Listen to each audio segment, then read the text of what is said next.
Seahawks fans, wherever you may be, welcome back for another edition of the Seahawks Playbook Podcast. Join your host, Bill Alvstad, and co-host, sports writer and football analyst Keith Myers, as we talk Seahawks football.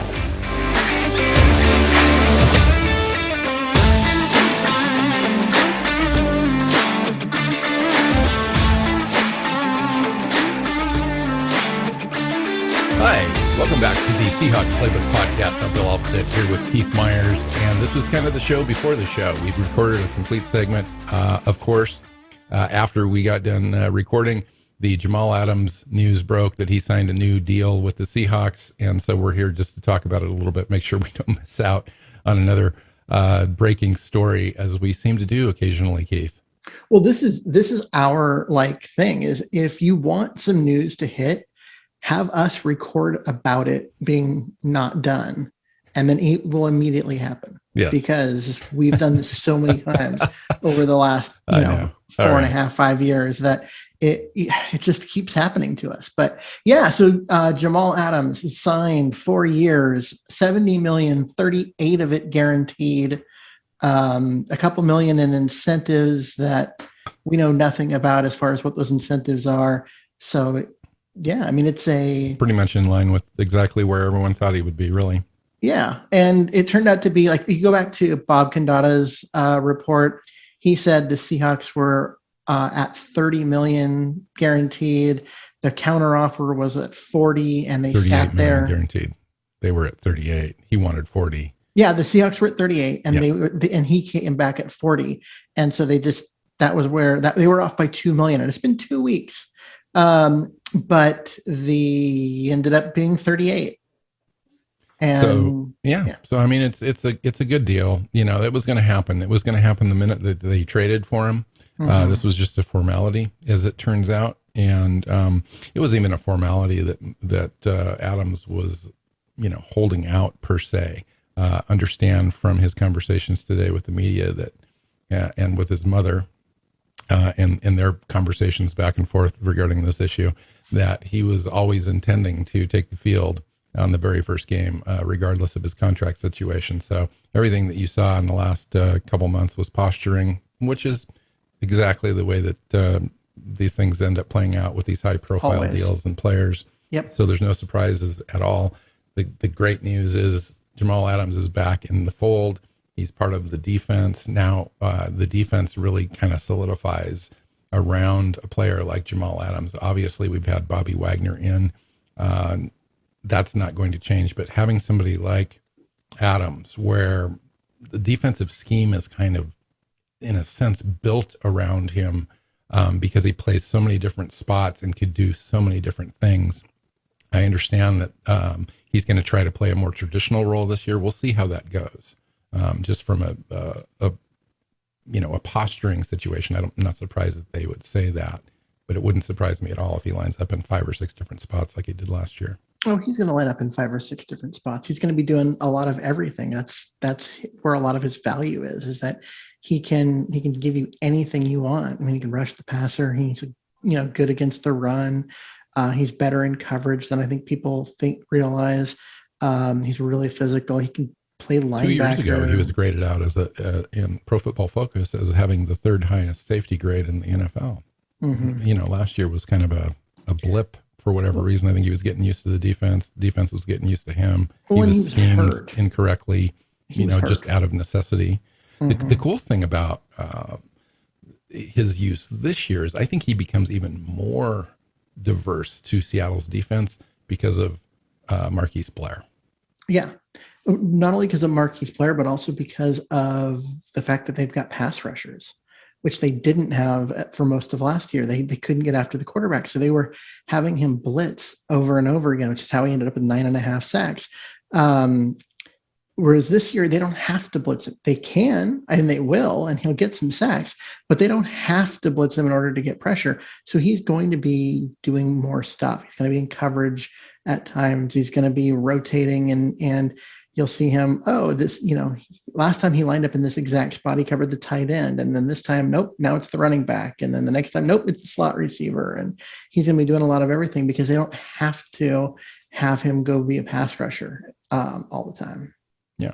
And then, of course, the leadership, having him on the field, I think is just the icing on the cake.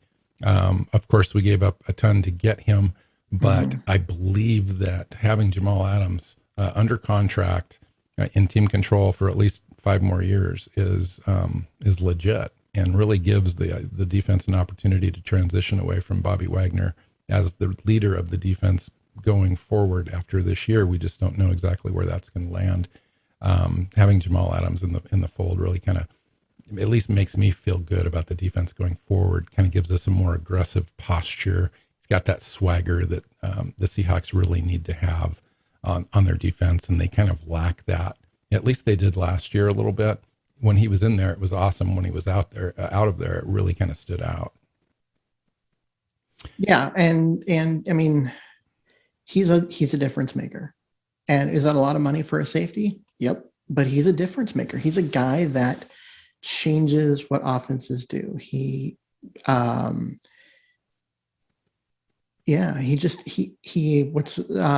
says he tilts the field.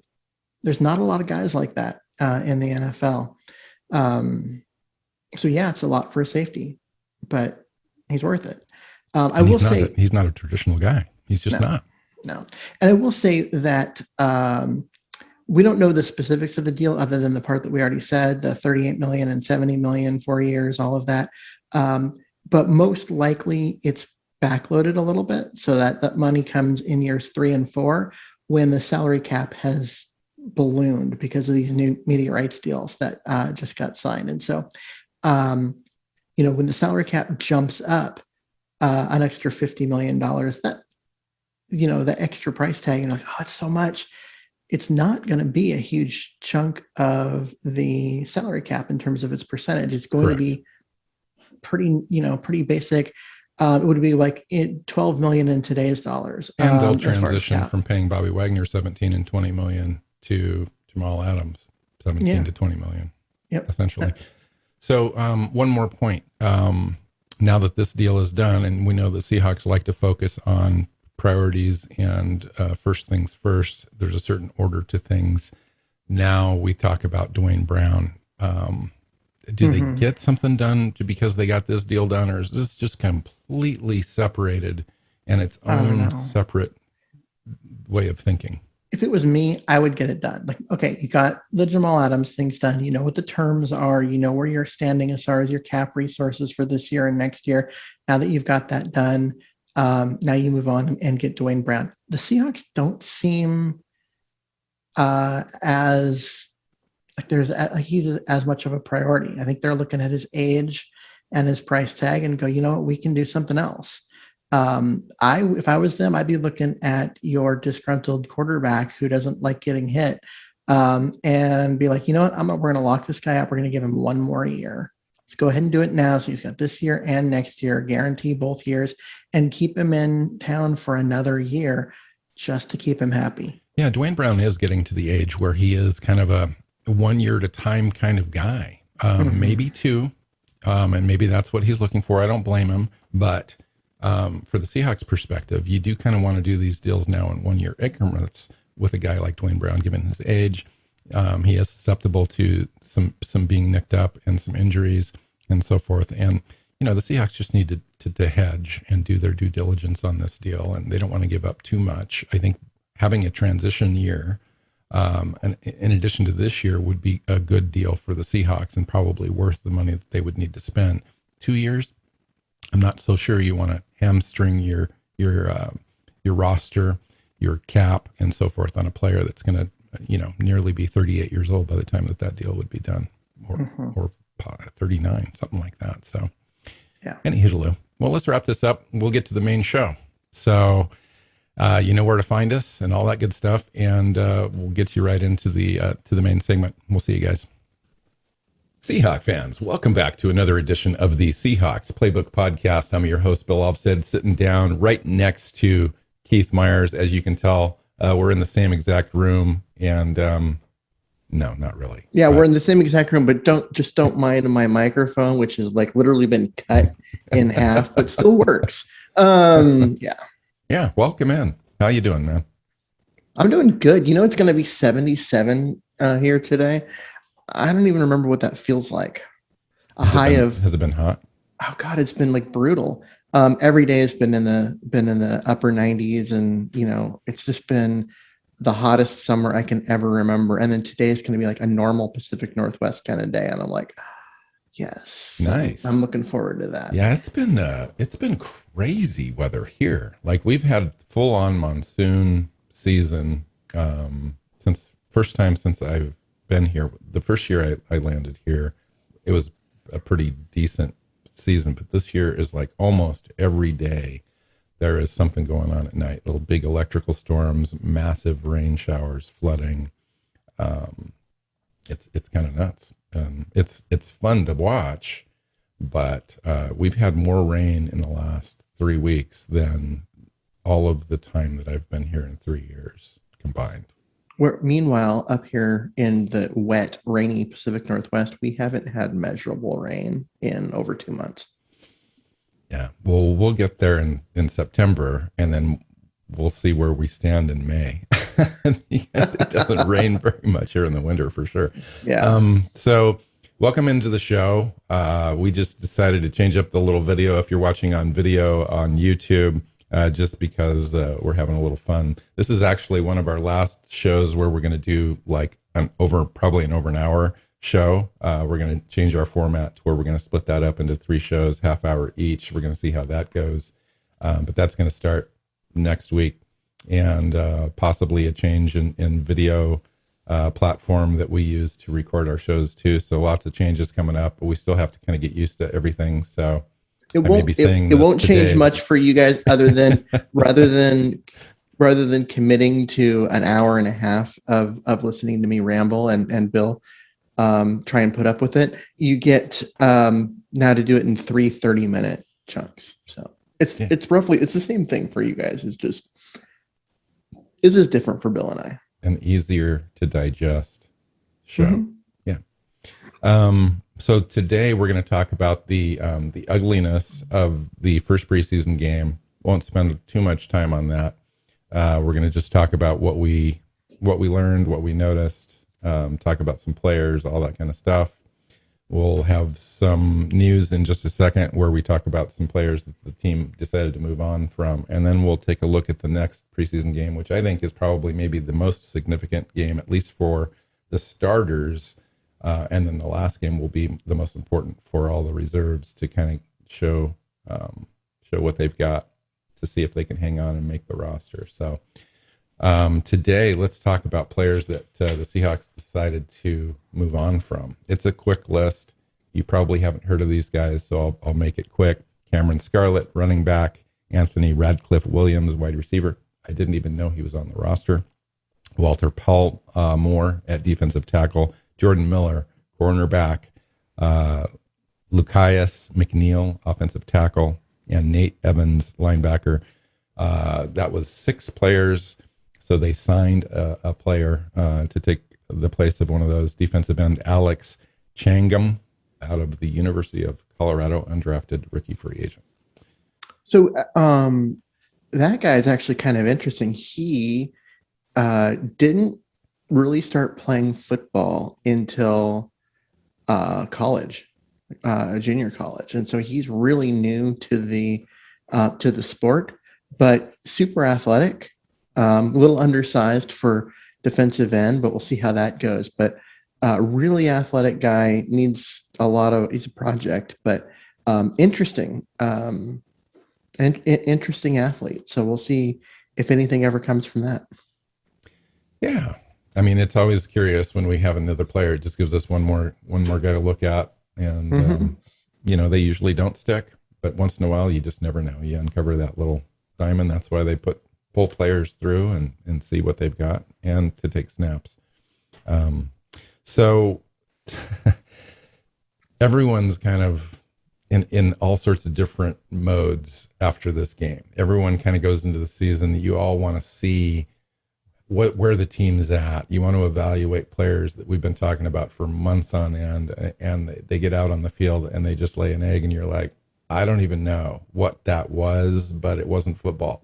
Oh man, the saving grace, Keith, is that literally the team had virtually zero starters, both on offense and defense. I think there was like 4 or 5 starters on defense, 0 on offense.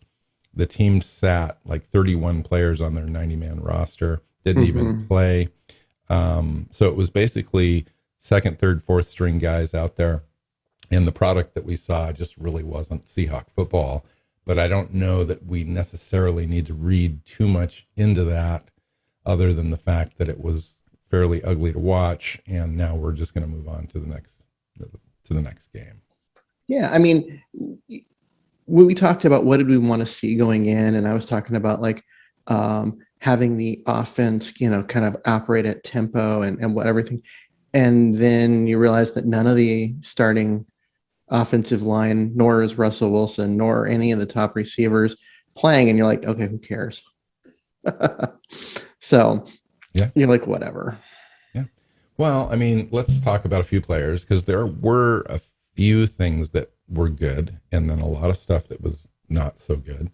I thought DJ Dallas had a game, at least a play where he showed that burst. Like, you kind of forget when you don't see a player for a while and they didn't get too much playing time last year, you kind of forget what they really have.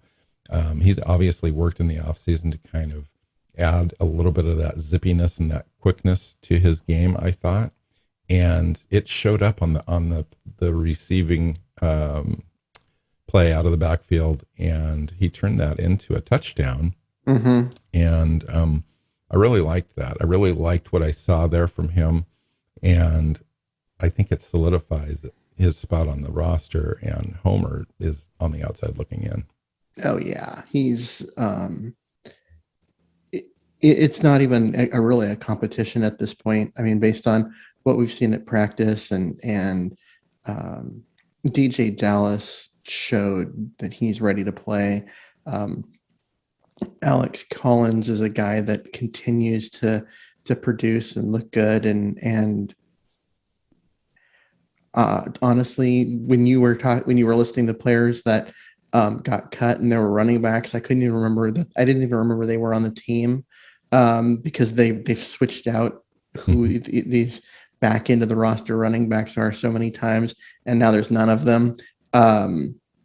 Yeah, it comes down to there being really, I mean, Dallas seems to have made the roster. Collins is close, and then that's it. I mean, and then of course the top two. Josh Johnson, right? I think he's still around, hanging around a little bit. He's like the only one left, right? Of all the other guys, and so yeah.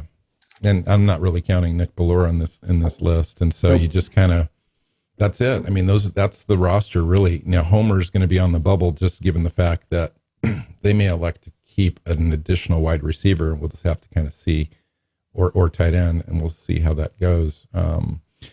I was going to mention too, just overall, it was just kind of a meager performance by the offense. Outside of that, really that one play, Seattle was really just stuck in the mud. 194 total yards, 3.9 yards per attempt, 4 out of 13 on third down. I think 7 or 8 overall first downs in the entire game. Time of possession was just completely lopsided. I think Seattle had the ball like 20 minutes, and they had the ball 40 minutes. On the defensive side, there were a couple more players that stood out. Rasheem Green, I thought, had a great game. I was actually pleasantly surprised, although you have to take it in, you have to put it in perspective as far as the kind of players that he's going up against. You know who was even more impressive on the defensive line in terms of but take into account who they're playing against, was Alton Robinson. He looked disruptive in that game and was just in the backfield a lot. Like, I think our assessment that he's primed to make a big impact really was shown in there, is that he looks like he's ready. Rasheem Green, that's the best we've seen out of him in a couple of years. So we'll see if he can continue to produce once more starters are on the field on the opposing teams. But if he's going to make this roster, he needs to continue to play at that level. Yeah, and we'll see. Like, exactly, I think, where they're at right now, because I think Denver is going to be a much larger opponent offensively for Seattle, not only up front in the trenches, but just overall skill level players on their offense. And we'll talk about that in a little bit. The other guy I thought did really well is Ugo Amadi. Ryan Neal had a good game. Cody Barton had a couple sacks. I think he was pretty active. And, I don't think that he's going to earn a starting opportunity here, but I think that he's going to definitely earn some playing time. And of course, he's a good special teams guy. Everyone's talking about Ben Burkervin a little bit. I didn't really see anything other than just Ben Burkervin being Ben Burkervin, which is an undersized linebacker making a lot of plays behind the line of scrimmage.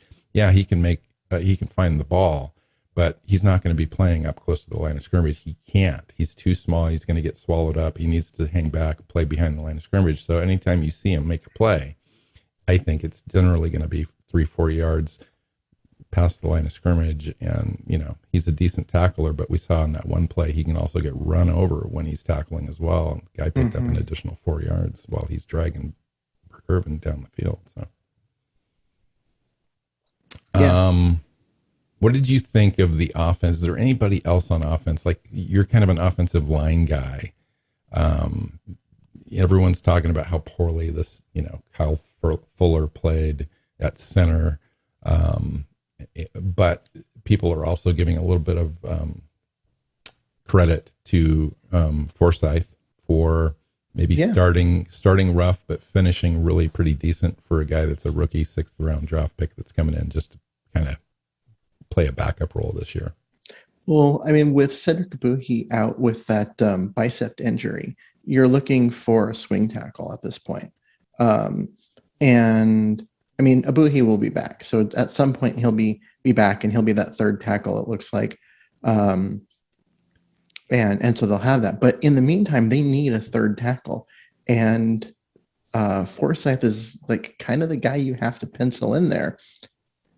And it started out kind of bad, but the longer he was in there, the more comfortable he became, the more he settled down in his technique. He looked like he's a guy that can play. He's a guy that's going to have an NFL career. And that's a great sign for them because he's really the only guy on this roster at tackle who's signed beyond this season. Everyone else is a free agent at the end of the year. Well, and they just need to give a guy like that some playing time, especially in the preseason. This is actually a good thing for him to get in there. You can make a lot of mistakes. It's going to be mostly forgiven, and you just kind of pick it up and learn. And that really establishes the kind of player you are anyway. You don't want to make the same mistake twice, as an offensive lineman. And if you can learn from that and adjust, and he's just a big guy. He's got a lot of potential. Let's see what he's got, so that way we know what we have, What did you think overall of the play calling out of the offensive scheme in the first game? I was a little perplexed, given the fact that we probably knew we were going to have some struggles in pass protection. They went real pass heavy out of the gate, only 3 runs in the first half. They didn't have the ball very many plays, so that's kind of skewed. But I think it kind of goes into a situation where if the offense doesn't work, this is the sort of thing that can happen, because once you have one incompletion, you're going to probably end up passing the ball on second down. If you have that incompletion, it's 3rd and long, and we see the struggles that the offense had in that. Now, obviously, it's really difficult to gauge. This isn't the real offense, but it is the real scheme. I was just curious what you thought of that. Well, I don't know if how much this was the scheme, because you go into a game like this, like what we expected. None of the starters were playing it, and all of that. It looks like a practice where things were done in a way to evaluate players, not done in a way to execute drives. And that led to a lot of, early or 3-and-out kind of situations in the first half. And they had to make some adjustments, and, they didn't get a good look at players in the first half because they didn't extend drives. But it didn't feel like they were executing an offense. They weren't necessarily going, okay, we need 6 yards for a first down. Let's call a play that's going to get us that first down. They were like, okay, we're going to call a play that we want to see how this player looks in this play with this assignment. And if it gets us the 6 yards, great. If not, we'll just punt it and move on. And that part is kind of frustrating, but I'm willing to let it roll until we at least have a starter on the field with the offense and not worry about it too much. I agree. What did you think of Darrell Taylor, Akella Witherspoon, and Trey Flowers in this game? Akella Witherspoon only gave up 1 catch for 6 yards. So I know there's some people that are like, we shouldn't just be giving him the starting job. I'm like, what are you expecting from him? He gave up 1 catch for 6 yards. And then I saw some people being like, Trey Brown needs to be a starter. Like, he needs to get in there and a chance to play and all that. He had 4 targets. He gave up 3 catches. He looked pretty good on special teams on returns. He did. And I think that's where he's going to make an impact on games early in the season while he continues to, figure things out on defense. But Witherspoon was fine. He was good. I mean, he gave up 1 catch for 6 yards.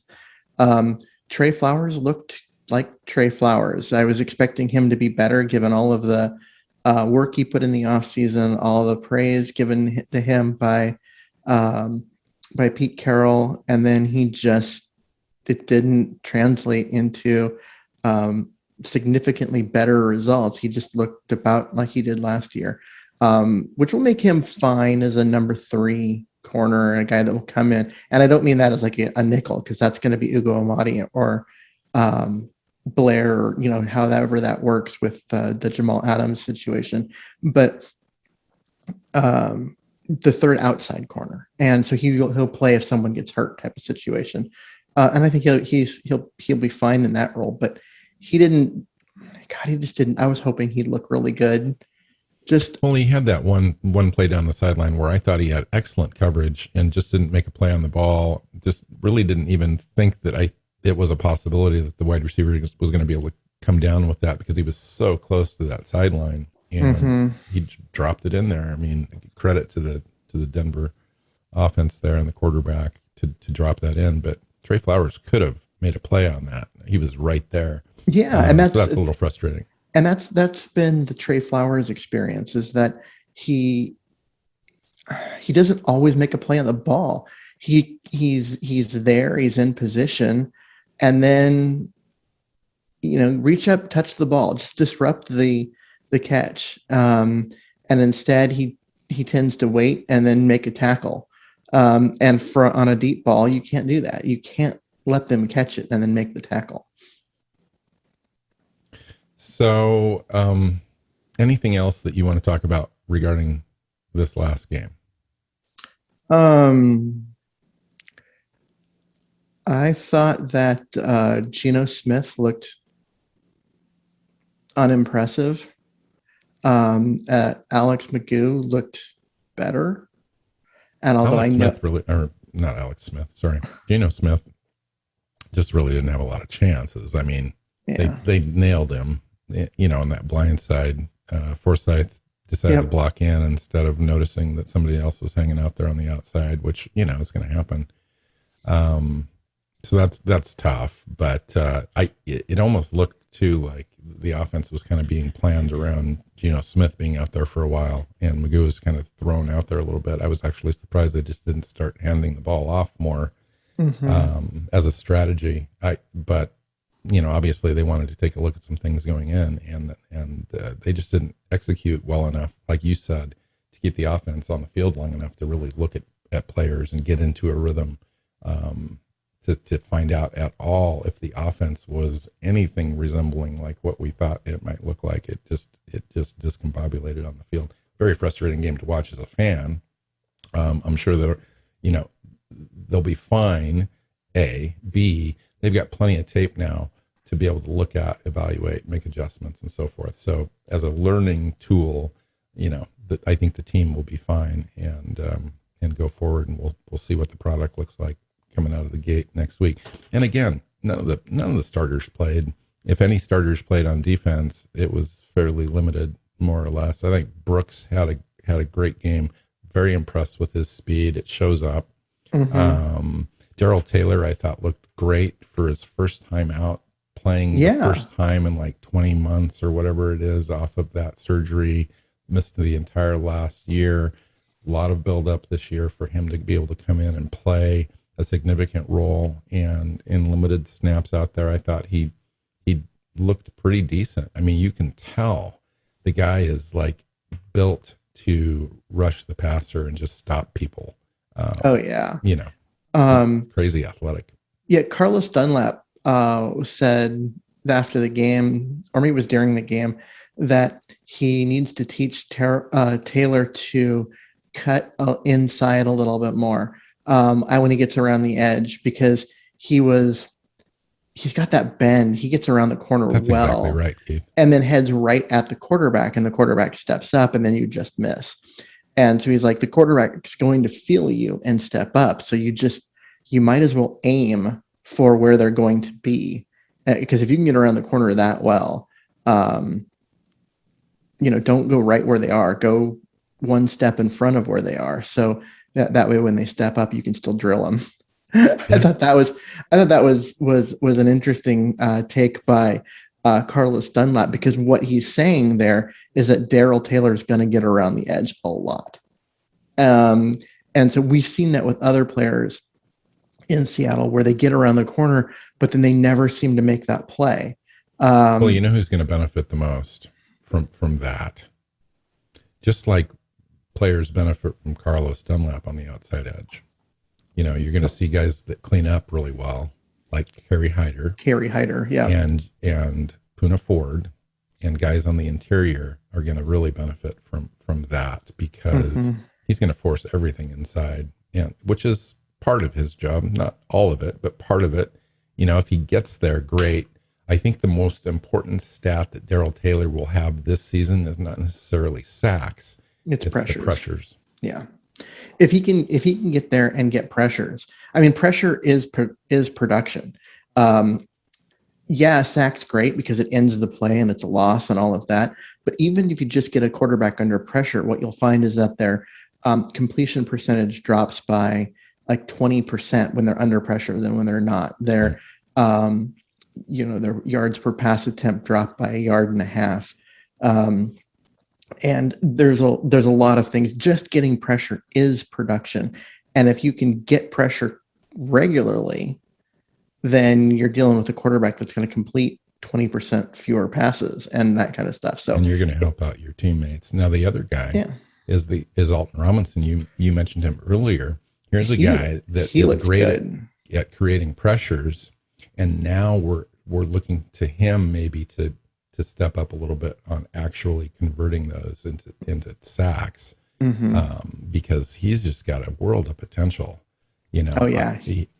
As much of a edge setter, run stuffer as Darrell Taylor will end up probably being as a player, but as far as just being able to disrupt the pocket and create pressure from the outside edge and stunt inside occasionally and stuff, Robinson's an ideal fit in that Leo spot. Yeah, I like him there, and his quick first step, you could see, kind of took the Raider tackles by surprise, and they just had a hard time getting to their spot to stop him. He was disruptive. He was in the backfield a lot. It looked outstanding. I was very pleased to see that he has developed. He looked very good last year, but he has developed and looks like he's ready to have a massive impact. Honestly, he's the guy that's going to, he's not going to be a starter. He's going to be a rotational guy, but he's going to have a big impact on games, I believe. So let's transition over to this week. Mm-hmm. And so the team's cut a few players. They're learning from this last game, good and bad. And they transition into the second preseason games. There's only 3 this year. And then there's a 2-week gap between the final preseason game and the regular season. So strategically wise, where's the team at, regardless of opponent, this week, and what they're trying to accomplish right now as a team? And then how do they enter this next game, and what are they looking for? What are they looking to do? And we're playing the Denver Broncos at home. Honestly, with the weird preseason, it's not weird. This is the new normal for preseason. I expected Wilson and the starters to play, and maybe not play the whole first quarter, but to play a couple series. I totally agree. And all of that. So I was surprised that they sat 30 some players. Now, granted, the fact that there was a cut after this game and they had to cut 5 players maybe played into that. And so they just really wanted to make sure that they got a lot of time to evaluate the back end of the roster. But as far as prepping for the regular season, I expected Wilson and them to play. And so now I'm looking at this game, and what I want to say is, so if they didn't play last game, that means Wilson and company are going to get some run in this game. They're going to play at least the first first quarter, maybe the whole first half. Is that going to be true? Or are they going? I don't know what to expect, because I would certainly hope so and expect that, because we've got a new offense here with a new offensive coordinator, new play caller, some new players. You're trying to incorporate Gabe Jackson into this thing. You're already sitting your left tackle. You've got now to incorporate, just in case, you've got to incorporate a new left tackle into the game plan and make sure everyone's kind of on the same place. I would assume, like almost assuredly, that at least first half strategy would be implemented here with the starters, or at least a blended roster with a majority starters out there to make sure that things are as they seem in practice. But who knows? That's why it's preseason, and we just have no idea. I would assume, though, that that's the strategy. So if it is the strategy, what are you expecting to see as far as maybe not the scheme per se, because I think they want to hold a little bit of that back, but execution wise? Well, I mean, execution wise, it's got to be better. I'm not sure how it could get significantly worse than what we saw from Geno Smith and company. But execution wise, it's got to be better this week. And I think if you have Wilson and Lockett and Metcalf and stuff there, even if they're only out there for a bit, it's going to be better, because this is an offense that needs some rhythm. They need to be able to complete some passes and get things rolling, and they just couldn't do that this week without their starters. And so getting an opportunity to come in and generate some rhythm, get some passes in there. I also expect them to run the ball more, so they can evaluate, whether Dallas is going to be a guy that's going to push Penny for some playing time, or whether he's just going to be the third down back. Well, let me where ask you Collins this. is, that kind of stuff.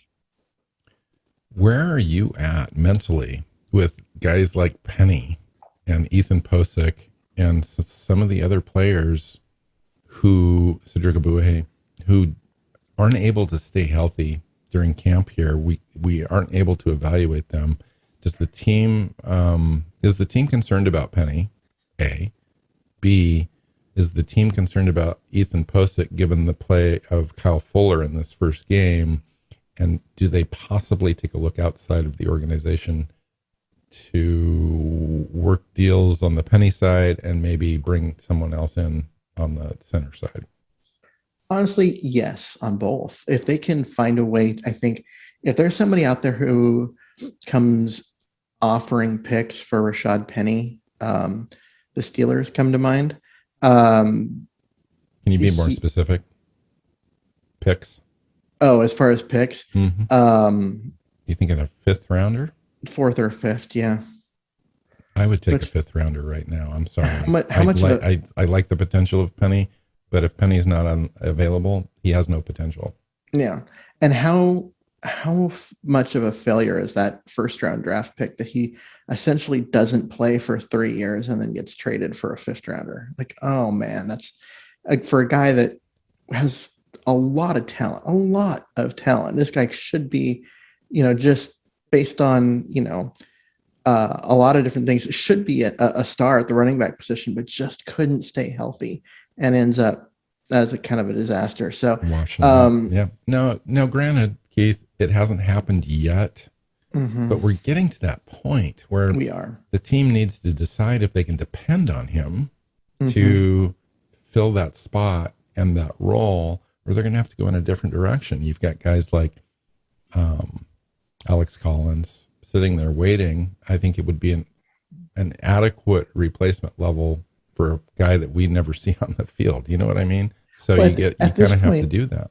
At this point in my head, obviously you got Carson who looks great. You got Dallas who looks like he just looks quick and he's going to be a threat out of the backfield and that kind of stuff. He may not be the power runner that we're used to seeing in Seattle, but his quickness and explosiveness is there. Given Chris Carson's penchant also for injury, you do need somebody that can carry between the tackles that is going to be dependable. I would say in my head, Alex Collins feels like the backup. He feels like the number 2 right now, and Penny's got to get out there and make some plays and remind us who he is, because he's out there so irregularly that you kind of forget where he's at with the as the roster is unfolding and getting put together.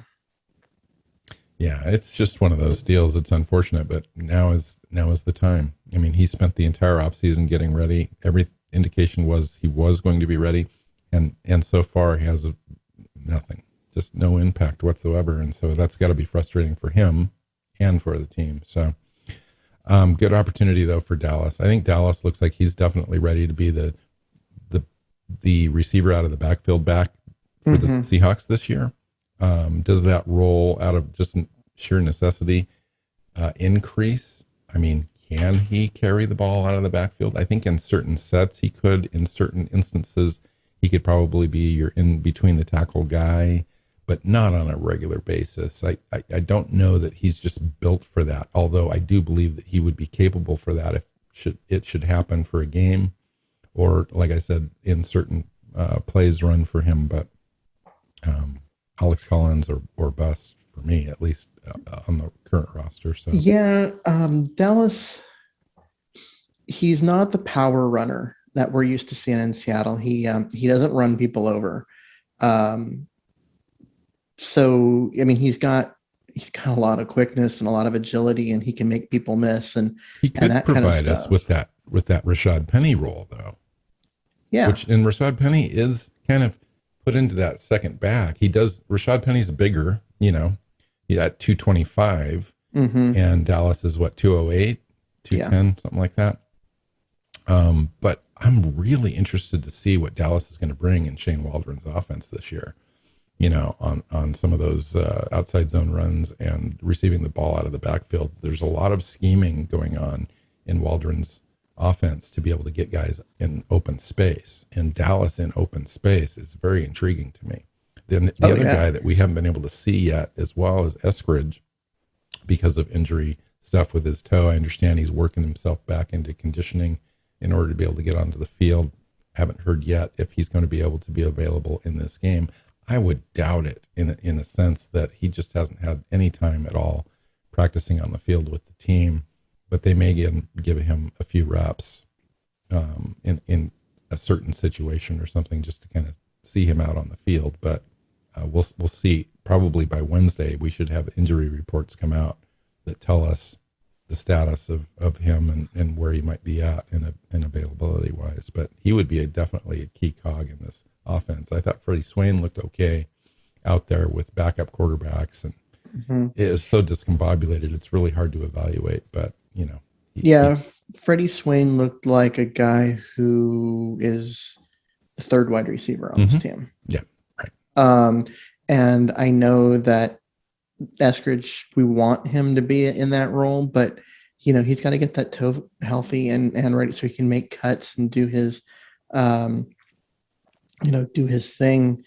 And, he just isn't a situation where he is ready to go in and make an impact. And it's rookie wide receivers tend not to make the impact that everyone wants them to. Anyways, or especially early in the season. And so with that combined with the fact that he's been hurt, so he's not even practicing, like he'll get an opportunity to play. He'll get some snaps. If he gets 6 to 8 snaps a game early in the season, that's probably what we can ask for him.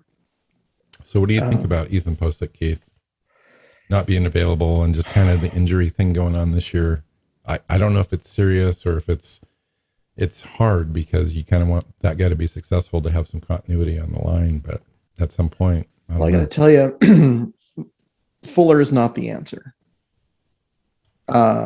He looked kind of terrible, to be honest. And so if Phil Haynes can't, if he's kind of entrenched as a backup guard and they just can't get him enough practice time at center to win that job over Fuller, then they need to bring someone else in who can, because Fuller does not look, remember he's playing against backups and he was just getting owned.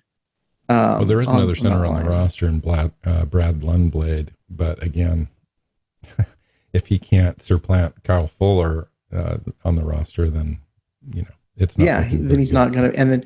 And with Posick, it's frustrating because Posick has this opportunity to come in and show that he is the starter, that he is the guy at center, that he can be long-term, a long-term answer there. But there's a reason why they signed him to a contract that looks like one for a backup offensive lineman and not a starter, because they don't envision him as a starting center. They envision him as a backup all across the interior where he can play either guard spot or center. And they don't have a starting center on this roster. And which was shocking to me because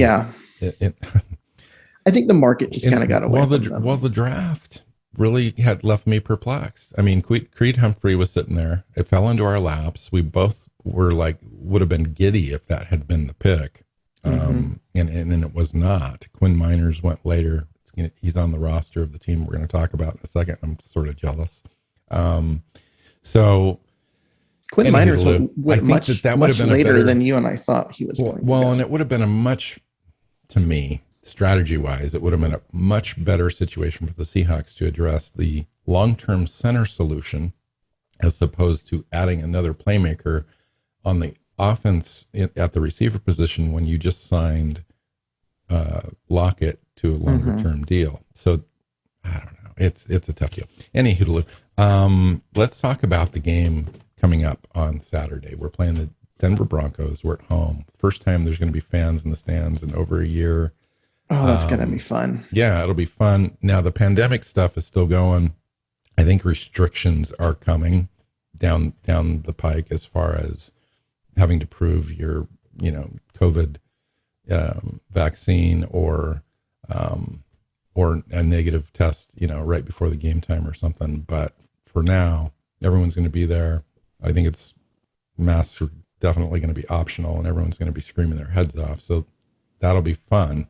Hope it lasts. But talk to me a little bit about the atmosphere at CenturyLink, why it's important for the players, and then kind of get into the game itself against Denver and what you're going to be looking for specifically out of this game this time. We talked about it just briefly at the start as far as the scheme and wanting to see some execution, but let's go a little bit further. Well, I think when you start looking at this, it like I said, I still think that we need to see the offense just show us what we're going to look like. Because if the offense that we saw against the Raiders is the offense this year, this team's going nowhere. But it's not, because you don't have your best players, right? You don't have your offensive line. You don't have Russell Wilson. You don't have zero DK execution. Metcalf. Right. Yeah. We're not going to have zero execution. That's not going to be this game. This offense, mark my words, it will be a top 5 offense this year. It's just going to take a week or two of this preseason and maybe a week or two in the regular season to kind of get all the kinks worked out, and it's going to be on its way, I believe. Yeah, and really, when you start looking at it, like they need an opportunity again in live action, not against the Seahawks defense, but an actual game situation to do some things and to actually get that precision that comes with an execution that's required. And that's really where I think what we're going to see in this game. And you started out asking about the energy of CenturyLink Field. That can actually go a long way. Or you're right, it is. They completely changed the name. And I keep, it's like you saying the Oakland Raiders last week. 3 times I said that in about 10 minutes. It was crazy. I'm probably going to say CenturyLink Field probably about 100 times this season because, old habits die hard. But they're at Lumen Field. The fans being there, there's an energy that comes from it. Now, I know on offense, you try and tamp it down and keep things quiet so they can execute and all that kind of stuff. And we talk more about how the fans impact defense because they get loud and all of that. But it's also different in that when you complete a catch and you can hear everyone like start to cheer because they're everyone's keeping it quiet and we're trying not to make any noise so that way they can audible or do what they need to do. And then Wilson drops back and he throws it and it's complete and everyone takes off. It's like, yeah. That energy carries into the players. It really does. Like they can feel it. And that kind of stuff, if you want to look at trying to get an offense going and really look at what it's going to look like, having that level of energy around the stadium can really make a big difference. And so that's more of really what I want to see. I want to see this offense just do its thing. How about defensively? So you take that same energy and apply it to the defense. Yeah, although honestly, I kind of liked what I saw from the defense. I mean, I want to see the more talented players in there. I have to say though, with that said, I mean, yeah, we did pretty decent. I mean, we had, overall, I thought we did pretty well on defense. We created some pressures, had 4 sacks, all that kind of stuff, 4 or 5 plays behind the line of scrimmage. However, we did let their second string quarterback and their second string offense essentially go up and down the field on us. I mean, they held the ball for 40 minutes. Our offense didn't help us at all on the defensive side, but nonetheless, they were able to dictate terms against us, and we just kind of let them do it. Yeah. I mean, I guess Nathan Peterman did complete 29 out of 39 passes. So, but they had the turnover. They got some sacks. They got stuck, into the backfield. They were disruptive. And your offense didn't help you. I mean, you were on the field a ton. Oh yeah, you were on the field just all game. The offense only had 9 first downs. So there's that. And no sustained drives, really. Yeah, only just 4 of 13 on third down. So overall, it was pretty bad. But I don't know. I look at the defense, and again, it's not the box score. The box score doesn't really count in the preseason. It's what are we seeing from individual players. And correct. I liked what we saw from Darrell Taylor and Alton Robinson. The 2 guys that were draft picks a year ago. And they're now coming into year 2 for Robinson and year 1 for Taylor because of the injury. Those guys look good. Yeah, I have to say, I'll just stop you right there. I am so thrilled that we finally drafted a couple of defensive ends that look like they might work out on the defense. It's been a while. I can't even remember the last defensive end that we drafted that ended up being above league average. See, crickets. It's crazy. It's true. I'm sitting there thinking, I'm like, Quentin Jefferson is marginally, just marginally above league average, but he was drafted to be he's on his third team as well in his fifth season. So really his fourth team, because he has 2 tenures with Seattle. He was here, he got cut, came back later, and then didn't get re-signed. And so, but he was drafted to be a nose tackle, a pass rushing nose tackle. So a guy that could come in on third and long and whatever and rush in the interior. And then he proved ineffective at that. And they figured out, but if we play him at 5 tech, he can do some things.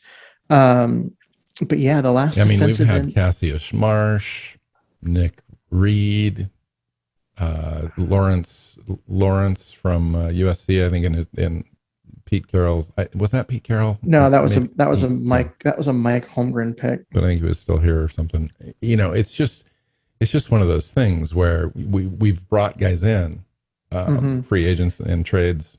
Bruce Irvin would be the last one. Yeah, and he was the first one. he moved essentially. He moved a linebacker, so that he could be on the field more, because he was going to just be a rotational guy. But they realized if he was athletic enough that they moved him to strong side linebacker, he could stay on the field and be there for all play more. But yeah, Chris Clemens was a trade. Cliff Averill and Michael Bennett were guys they signed in free agency. That's not a position they've drafted well. And now all of a sudden we have 2 guys that look like they're going to be, I think really had Malik McDowell not had the tragic accident situation happening to him, I do believe that probably would have been worked out a little better, just given his athletic traits. I thought he was more of an inside guy. Like he was going to play a lot. He was definitely going to be a 5 tech guy that rotated in for sure. Mm-hmm. Yeah. So, Denver, I'm kind of envious of Denver's roster a little bit, at least on the offensive side of the ball. Really? So you like Drew Lock and I'm not enamored. I'm not enamored, but I'll tell you what, if Drew Lock, if that works and the offense can actually move the ball and be a top 15 offense, and I think that's certainly capable with their roster, this team's going to probably get into the playoffs either as a wild card or straight up win the division. And see, I don't buy it. I don't Kansas see them City's there, right? They're not competitive with Kansas City, and honestly, they're not competitive. They're not on the same level, Diego. Keith, but they do have a roster that can win on any given Sunday. They're kind of like the Arizona Cardinals, if you want kind of a comparison roster out there. A quarterback that's capable, that hasn't completely put it all together yet, but has upside. That they're surrounding him with a lot of different tools, but maybe one player away or incomplete on a couple different things. Their defense is excellent. Their defense is solid. So that's the thing is I'll give you, I like their defense. Their defense is. But listen to their offense, though. Hold on, before we get to the defense, just listen. So you got Drew Lock, Quinn Miners at center. Looked fantastic in that first game that they had. Teddy Bridgewater's the backup. That's a great backup to have. Jerry Jeudy at wide receiver. Kenny Hamler, Cortland Sutton. They got Royce Freeman, Javonte Williams. So they drafted Javonte Williams and Quinn Miners. I'm totally jealous of that. If that could have been the Seahawks, I would have made my draft. Melvin Gordon, running back. I don't know if he has anything left in the tank, but nonetheless, what I'm saying is they do have some playmakers on offense. If they put it together and their defense is solid enough, and it's a turnover machine kind of a defense, gives the offense a little bit more opportunities. I'm saying if the offense can put it together enough, that team could get into the playoffs and maybe cause some noise. But the defense, Patrick Surtain they picked up in the draft, again, unbelievable draft pick for them. Kyle Fuller, Von Miller still there. Jamar Johnson, Justin Simmons at safeties. Bradley Chubb's there. I really like as a guy that's sort of like Darrell Taylor. Just anyway, I'm kind of getting too far into their roster, but what I'm saying is this will be a really good test for Seattle's offense against that defense that's really solid, and a pretty decent test for our defense to try to stop their playmakers on the offensive side of the ball for Denver. Yeah. I am just not as enamored with their roster. I like their defense. Their defense is good. There's a lot of talent there. There's not a great amount of depth there, but there is a lot of high-end talent. On offense, I think they're more of a mess than you want to say, especially their offensive line. I like Garrett Bowles at left tackle. Quinn Miners looks good, but at this point, he's not even a starter. And, they're Risner and Glasgow, their guards, are guys that they're nothing special. Calvin Anderson on the right side he can be good, but he also is going to make mistakes and give up some sacks. And, I look at, Javonte Williams is the guy that I think is going to have a big game in this, because you saw the Raiders ran the ball a lot and it worked. And so they're going to get a chance to, but I really don't like their quarterback situation. If Drew they can Lock, keep him upright, I think he can do some damage. But if he's chased, then he gets erratic, and just like any quarterback or young quarterback, but it's not outside of his comfort zone. Teddy Bridgewater is a guy that's throwing everything underneath and refusing to throw it downfield. Yeah, well, he's not going to be on the field.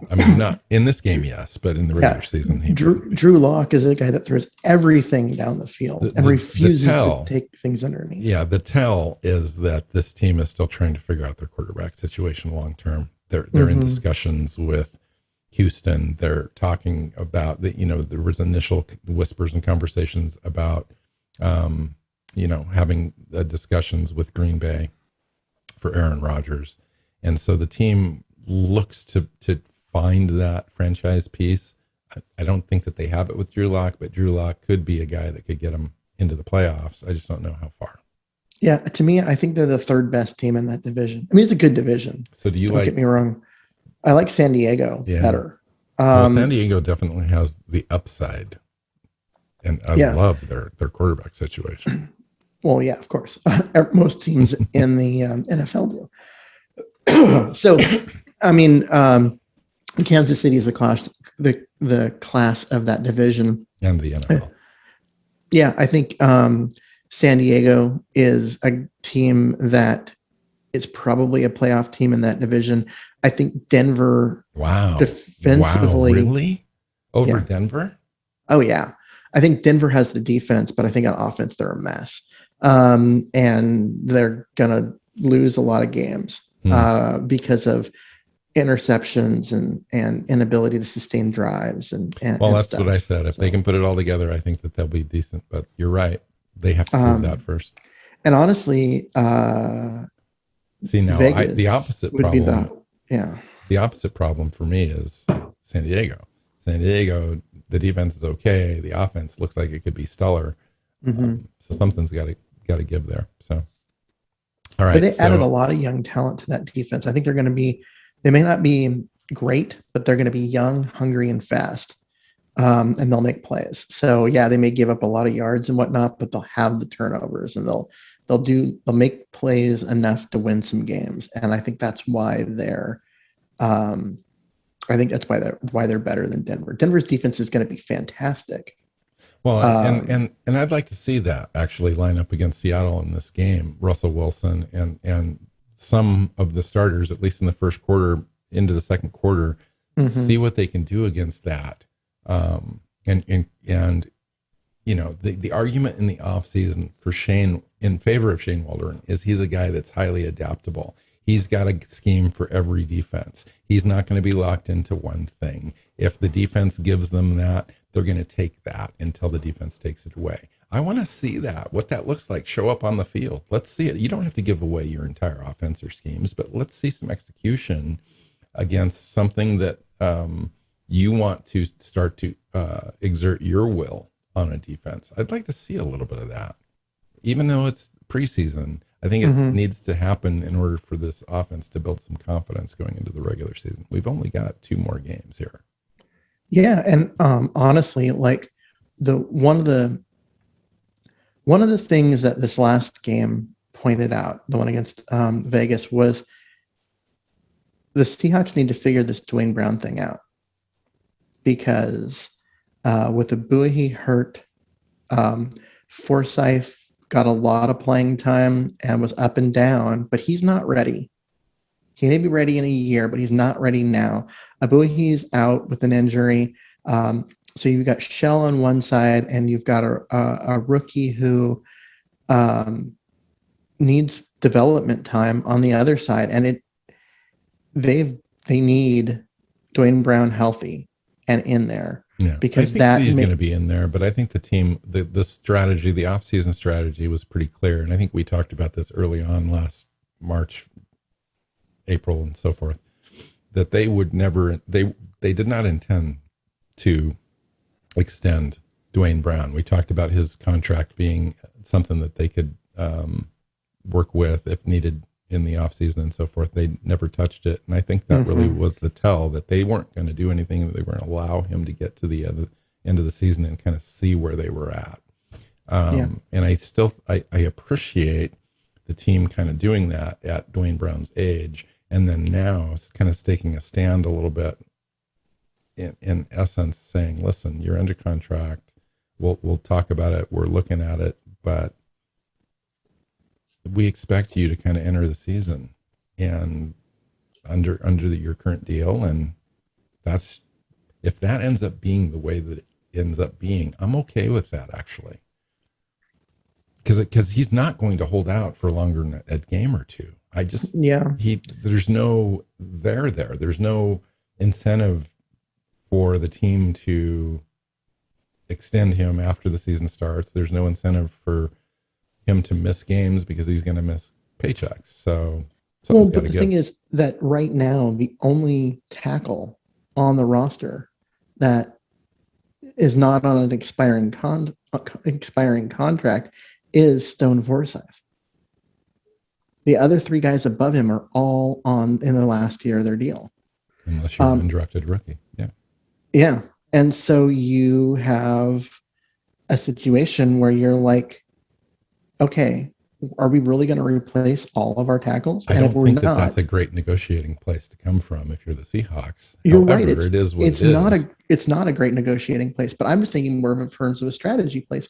If you're Seattle and you're looking at where you're at, where your roster is at, you need at least one of those 3 guys on your roster for next year. That's why I thought that we should have drafted a lineman in the second round because of this very situation. Yeah, but the guy that you were going to draft in the second round was going to be your starting center. You were still going to have one guy, but you're still going to have the same situation.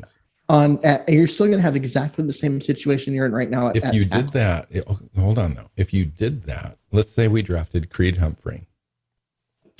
It would have been easier. It would have been an easier decision then at that point to say, okay, we took care of our center. We didn't take care of anything else. Let's go ahead and extend Dwayne Brown. That makes more sense at that point to extend Dwayne Brown for 2 years, really a 1-year deal, and push that can down the road a little bit. Now that we have Stone Forsyth, granted, he's a rookie, he's unproven, all that kind of stuff. Obviously, though, I think the team views him in a situation where he could maybe step up in a year or two. There might be a weird year, though. Like next year might just be one of those years where he's just going to have to play, and he might not be completely ready, but they're going to kind of make him ready.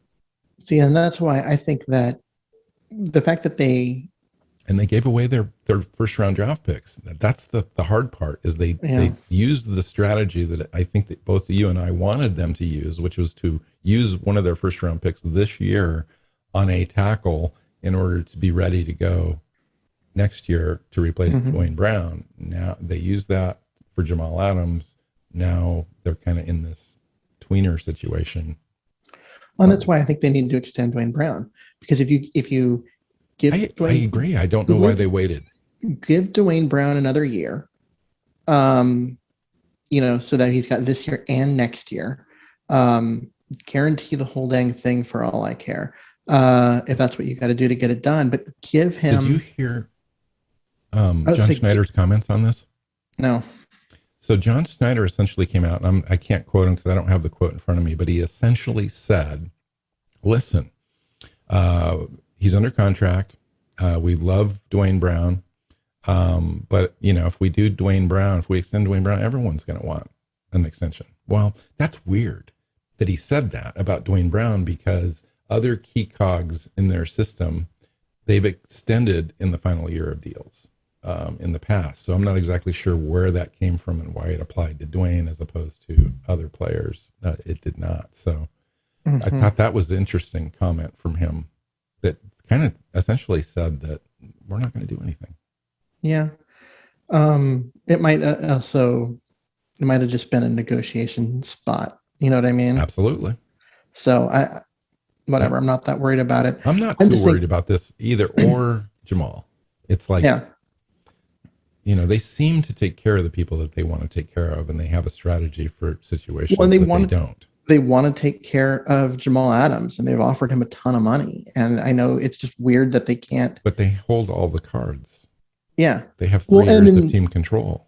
The funny thing is that there was a story that said that Jamal Adams and his agent are going to challenge whether or not he's a safety come franchise tag time. And being a wide receiver.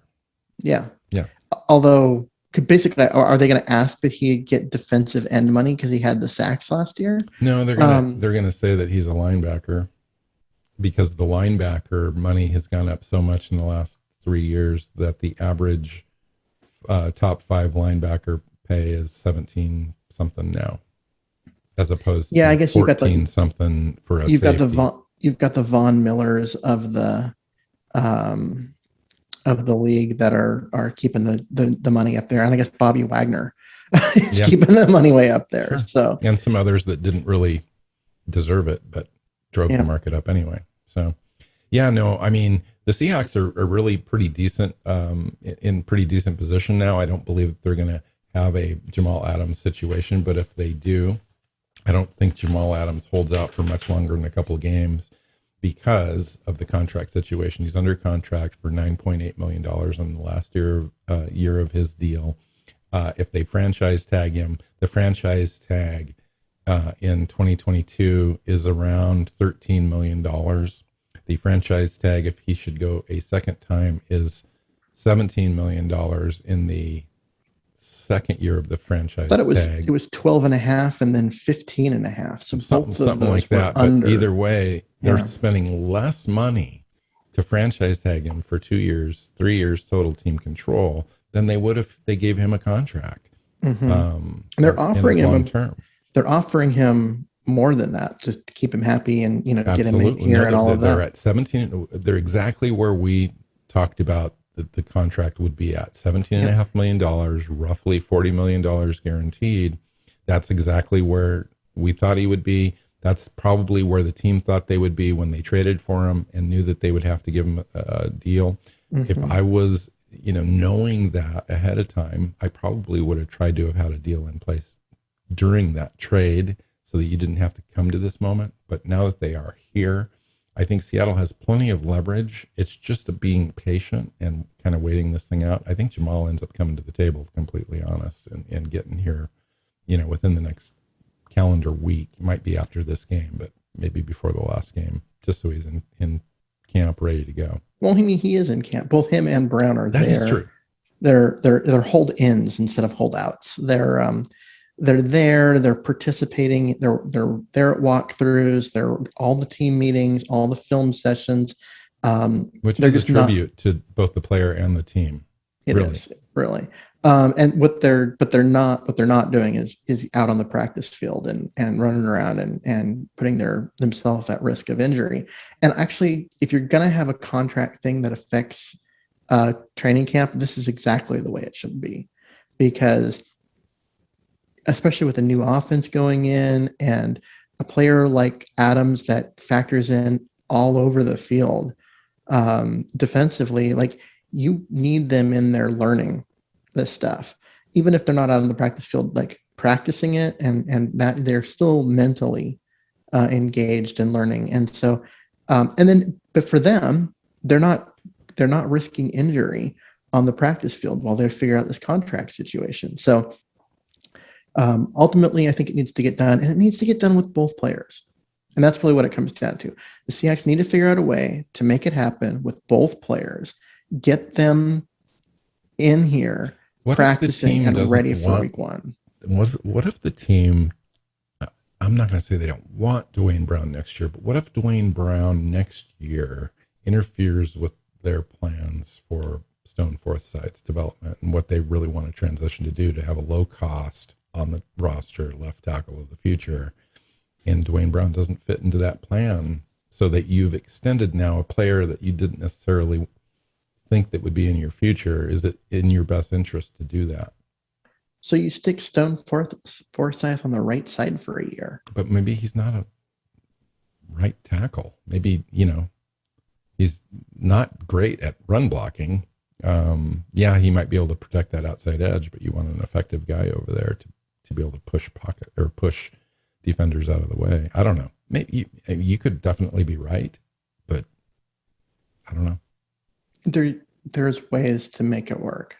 Like I said, you can stick him at right tackle, get him that experience, get him out there playing, and then move him over a year later. It's 1 year, and you're getting him playing time in the year. Well, also your 6th round draft pick that you just made that you have never seen in an actual game cannot be your only plan with no contingency plan at agree. Left tackle. So I agree, but I don't the buy. Left tackle that Dwayne Brown is expensive. Yeah. At $14 million or whatever he's going to cost for a 1 year extension or 2 year at average 14 million is it's one of those things where you've got to plan that, and maybe they didn't plan to extend that, and they wanted to make some other moves on the roster that now they would have to rethink if they did that. But that's part of being a GM and having to adjust and adapt. And given the Russell Wilson situation in this last offseason, I agree. That plan needs to change. So unless you've got a Dwayne Brown level replacement for Dwayne Brown in your pocket, you do not let him walk and stick a 6th round draft pick that you've never seen in a game. And that's why you need to have a proper transition plan, which goes back to the offseason and the draft and all that kind of stuff. It's just one of those deals where we haven't had a plan for Dwayne Brown replacement, which is causing this sort of a situation. So anyway, It's not that big of a deal. I mean, we're kind of just talking in circles about this situation.